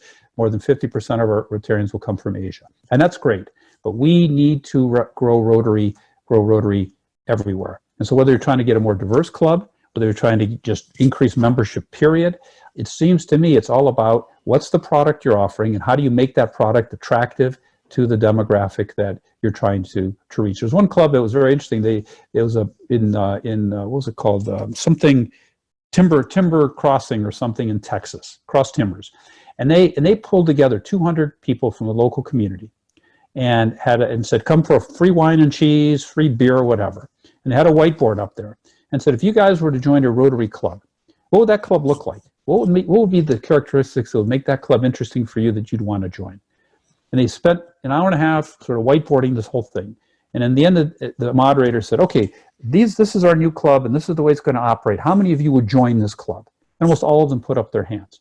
Now I can get, and the interesting thing was that club would not have followed all the rules, you know, but who cares? They discovered by asking the target audience what you'd find interesting, and then fashioning a product that met that interest. So it's, you know, and there's got a lot of ways to skin this cat, but I would suggest starting by evaluating your product, seeing what the market you're trying to reach is, and how do you need to modify to make it attractive. There is no Rotary police. There is no Rotary police. What's important is that the club function well, that it grow, that it make a difference in the community. Thank you. And just so everybody heard that was the Chief Operating Officer and General Secretary of Rotary saying, who cares if you don't follow every rule because there's no Rotary police. So John, thank you for your time, and thanks to everybody for their questions. And I will turn it back over to Paul for some final remarks to you, John. All right. Thank you, John, very much for being here. What an honor and privilege to have you speak. And we will take you up on that offer to come back or come to District 5960 when the travel ban is lifted, and we will welcome you back with open arms and hearts. We have a real treat coming up that you don't want to miss, and also an announcement. But first, I want to share another event. If Joe, you could put up that slide. This is happening tomorrow. You don't want to miss it. It's the Rotary COVID-19 live stream telethon at 10 a.m. tomorrow. It's hosted by trustee and former Rotary International Vice President and a friend of our district, Jennifer Jones. It will be streamed on Rotary International's Facebook page, so join us. I'll be there. And now for more entertainment. So Ryan Gillespie from Owatonna Rotary was going to be my MC for the District Conference of Clubs. And she was also going to sing. So she was gracious enough to agree to sing tonight instead. So take it away, Ryan. Thank you, Paul.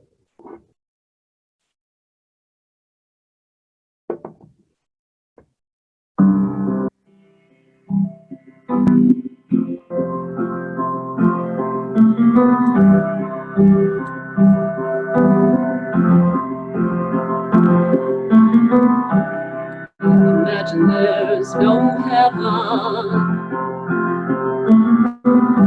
It's easy if you try. No hell below us. Above us only sky.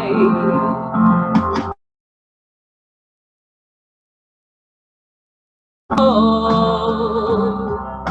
living for today. Imagine there's no countries. It isn't hard to do. Nothing to kill or die for. And no religion too.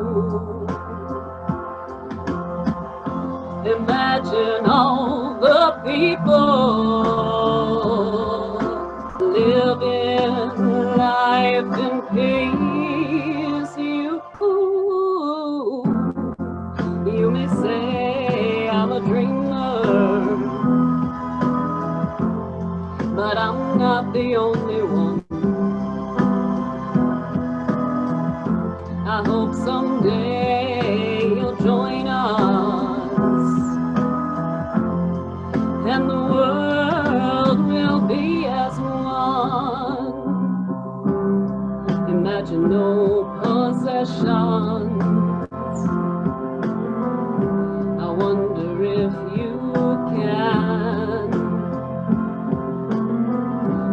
need for greed or hunger,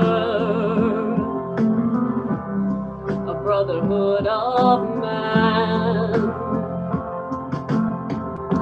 Imagine all the people sharing all the world. You may say I'm a dreamer, but I'm not the only one. I hope someday you'll join us, and the world will be as one.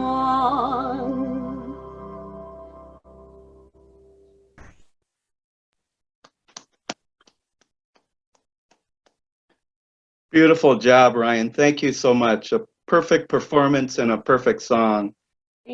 So if you enjoyed Joe and Ryan's performances tonight, and maybe you wished you could sing on the District 5960 stage like they did, we have an opportunity for you.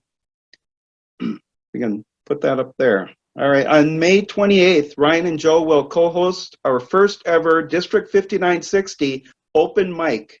It'll be another fun evening, and you'll be hearing more about it, but save the date, May 28th. So we've come to the end of our event. Thank you to so many that put this on. All the participants and our back-of-house people, David Card, Joe Doles, Sean Berry, and our district office administrator, Kathy Hewitt.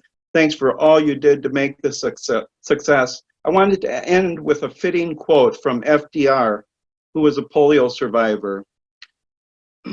You gain strength, courage, and confidence by every experience in which you really stop to look fear in the face. You are able to say to yourself, I have lived through the horror. I can take the next thing that comes along. You must do the thing you think you cannot do. Have a great weekend and stay Rotary strong.